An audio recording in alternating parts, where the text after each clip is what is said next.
Ma'am खुरुमजरे impact news नि impact reporters तराम नौचरी मणिपुर गवर्नमेंट स्टेट असिदा कोविड-19 लाइना लाइसन मरम ओरगा लैखिद्रबा मियोगी युंगी मियोसिंगदा लुपा लिसिंग यांखै सेंपम पीरगनी हाइना लाउथोक्रे इरमसिग मतांगदा मणिपुर गवर्नमेंट की directorate of relief and disaster management की डायरेक्टर चेरोल अमा थोक्तुना स्टेट असिगी तोंगान तोंगानबा डिस्ट्रिक्ट 13 की डिप्यूटी कमिश्नर सिंह खानख्रे लोइनना एस ग्रेशियर की सेंपम असी फंगनबुगिदमक मेंशनदुना थगलकदबा एप्लीकेशन क्लेम फॉर्मेट सिंगसु मरी लेनबा डिप्यूटी कमिश्नर सिंह खुसिनखरे हाइरी डायरेक्टरेट असिना मखाताना मरी लेनबा डिप्यूटी कमिश्नर सिंह हिरम असिगी मतांगदा यामद्रबदा पाउसे अनिदा फोंदोक्तुना मिपुंग खुदिमक खंगनबा डायरेक्शन पीखरे हाइना पाउसिन मखातारी मतम क्या की ममांगदगी लैंगा की मरी लेनबा सिंगना हन्ना यंगबिदबदी फिबम सोक्तुना लाक्लबा काक्चिंग डिस्ट्रिक्ट अमदी बिशेमपुर डिस्ट्रिक्ट अनि समननबगिदमक्ता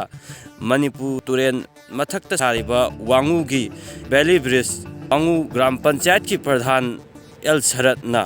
वांगू की तोंगान तोंगानबा मियांग लोइना खुसमनदुना सेमजिनख्रे बिशेमपुर डिस्ट्रिक्ट अमदी काक्चिंग डिस्ट्रिक्ट खक समनबदा नतना कोई मफम असिदा तोंगान तोंगानबा मखनगी करबा तौबा मियाम चथोक्सिन तौबा सिंगी यामना मरुओइबा थोंग असि मतम क्यागी ममांगदगी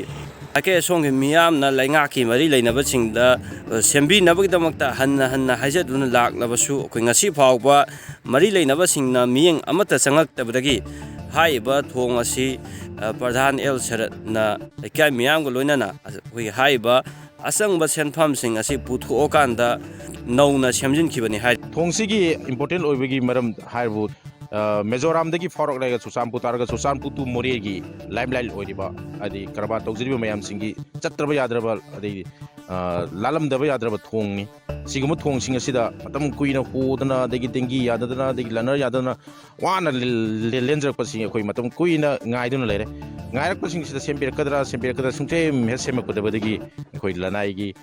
पॉकेटगी अखोइ पुथोक्सरे हारगा हाइबा थोंसिंग सिंग असि सेमजबनी।